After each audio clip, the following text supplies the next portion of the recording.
This is our next video. This video is based on compound interest. यहाँ पे हमने compound interest calculate किया है क्योंकि मेरे कुछ स्टूडेंट्स को इस मेथड में प्रॉब्लम हो रही थी. That's why I want to explain this method. यहाँ पे वैल्यू सिमिलरली दी हुई है और इस क्वेश्चन में ज़्यादा कुछ नहीं करना है, सिर्फ कंपाउंड इंटरेस्ट निकालना है. But this is half yearly and quarterly both. उसके बाद हमें उनका डिफरेंस निकालना है.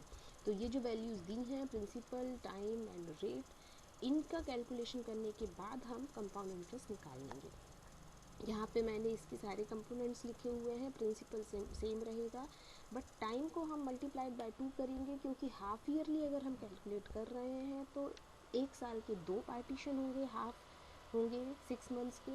तो time multiplied by 2 and rate will be divided by 2 क्योंकि ये हाफ ईयरली है तो इसलिए रेट को आधा किया गया है. बस इन्हीं वैल्यूज़ को हमें इस फॉर्मूले में रखना है. तो आपको ध्यान देना है, अगर हाफ ईयरली कैलकुलेशन हो रहा है तो टाइम 2 से मल्टीप्लाई होगा और रेट 2 से डिवाइड होगा. यहाँ पे वैल्यूज़ पुट करने के बाद हमें जो कंपाउंड इंटरेस्ट, ये पहले हमें अमाउंट मिलेगा क्योंकि इस फॉर्मूले से हम अमाउंट जनरेट करेंगे. अमाउंट माइनस प्रिंसिपल करके हम कंपाउंड इंटरेस्ट निकालेंगे हाफ ईयरली. तो ये वैल्यू हमारी हाफ ईयरली इंटरेस्ट की है.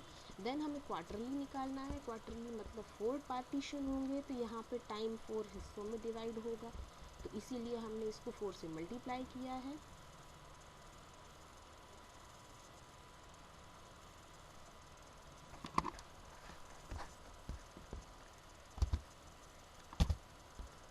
और यहाँ पे हमने रेट को 4 से डिवाइड किया है तो ये 5% हो जाएगा. ये इसी वैल्यू को हम यहाँ पे पुट करेंगे. ये वैल्यूज़ पुट करने के बाद चूँकि यहाँ पे 4 की पावर है तो हम यहाँ देखेंगे कि 4 की पावर जब हम कैलकुलेट करेंगे तो ये कुछ वैल्यूज़ आएंगी. इनके कैलकुलेशन से हमें अमाउंट मिल रहा है. अमाउंट माइनस प्रिंसिपल अगेन हम करेंगे तो हम ये क्वार्टरली वैल्यू जो निकल रही है वो हमें निकलेगी सिंपल इंटरेस्ट की, कंपाउंड इंटरेस्ट की. आफ्टर दैट हमें इनका डिफरेंस निकालना था. तो compound interest half yearly minus compound interest quarterly हम करेंगे तो फाइनली दोनों की वैल्यू हमें मिलेगी 660.75. ये हमारा डिफरेंस हो जाएगा.